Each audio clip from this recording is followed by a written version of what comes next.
বর্তমান প্রধানমন্ত্রীকে আমি জানাতে চাই, যদি আপনার মা সম্মান করেছেন, আপনার বাবা আল্লাহর নবীকে সম্মান করেছেন, আপনি আল্লাহর নবীকে সম্মান করে রইসুদ্দিন যেহেতু উনি আল্লাহ সম্মানের পক্ষের একজন মানুষ, তার বিচার যদি আপনি হাতে নেন, আপনি শুধু এইবারেই নয়, সামনের বার আপনি কিন্তু বারবার ক্ষমতায় আসতেই থাকবেন, এই আশা ব্যক্ত করে। প্রধানমন্ত্রী লন্ডনে থেকে তিনি ঈদে মিলাদুন্নবী সাল্লাল্লাহু আলাইহি ওয়াসাল্লাম পালন করেছেন, উনি শবে বরাত মানেন, উনি লাইলাতুল কদর মানেন। যারা রইসুদ্দিনকে হত্যা করেছে, শহীদ করেছে, এরা কিন্তু শবে বরাত মানার মানুষ না, এরা কিন্তু ঈদে মিলাদুন্নবী সাল্লাল্লাহু আলাইহি ওয়াসাল্লাম মানার মানুষ না, এরা কিন্তু মাজার শরীফ জিয়ারতের মানুষ না। কিন্তু আপনি যিনি প্রধানমন্ত্রী হয়েছেন, আপনার বাবা মার দোয়ায়, লক্ষ লক্ষ কোটি কোটি মানুষের দোয়ায় আপনি কিন্তু মাজার শরীফ জিয়ারত করে নির্বাচনী প্রচারণা শুরু করেছেন। আমার বিশ্বাস, আমার মনে হয় 6 মাসও যাবে না, রইসুদ্দিনের বিচার করার জন্য যত ধরনের ভূমিকা নেওয়া লাগবে, মনে হয় আপনি একটু পিছপা হবেন না, কারণ এদেরকে আপনার ধরা প্রয়োজন। এরাই আপনাকে ডিস্টার্ব করছিল, এরাই ডিস্টার্ব করতেছে সংসদে পর্যন্ত, এরাই আপনাকে ডিস্টার্ব করছে। যারা রইসুদ্দিনকে শহীদ করেছে, এরাই আপনাকে ডিস্টার্ব করছে।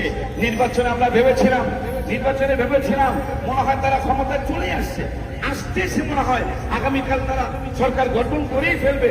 এমনকি এটাও বলেছেন যে ভোট জনগণ দিলেও আমরা ক্ষমতায় আসবো, ভোট না দিলেও ক্ষমতায় আসবো। কিন্তু নির্বাচনের পরের দিন আমি গজল লেখলাম, এক্ষুনি বলে আমি শেষ করছি, বেয়াদবি ভালো না, আল্লাহ তাআলা সহে না। 18 মাসে 143টা মাজার শরীফ ভেঙেছেন। আমি 18 বছরে 143টা মাজার ভাঙতে শুনি নাই। 18 মাসে বুখারী শরীফে আছে হাদিসটা, মানে আদানি ওয়ালিয়ান ফাকাদ আযানতুহু বিল হারব। আল্লাহর ওলিদের বিরুদ্ধে চলন যারা করবেন, আল্লাহ বলেছেন তাদের বিরুদ্ধে আমি যুদ্ধ ঘোষণা করলাম। ক্ষমতায় চলে আসবেন, আমরাও ভেবেছিলাম মনে আইসেই গেছেন, কিন্তু আল্লাহ রাব্বুল আলামিন সহ্য করেন নাই।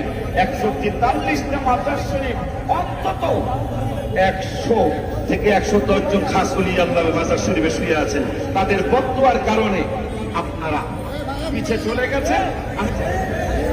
বাংলাদেশে যদি একজন সুইপারকে একটু মেরে ফেলে, সেটারও বিচার হয়। বাংলাদেশে একজন ঠেলা গাড়িওয়ালাও যদি কেউ কাউকে মেরে ফেলে, সেটারও বিচার হয়। কিন্তু বাংলাদেশ ইসলামী ফ্রন্টের অন্যতম নেতা, ইসলামী ছাত্র সেনার অন্যতম নেতা মাওলানা রইসুদ্দিন রহমতুল্লাহি আলাইহি, যিনি একটা মসজিদের খতিব ছিলেন, একটা মাদ্রাসার এক সময়ের প্রিন্সিপাল ছিলেন, একটা মাদ্রাসার এক সময় তত্ত্বাবধায়ক ছিলেন।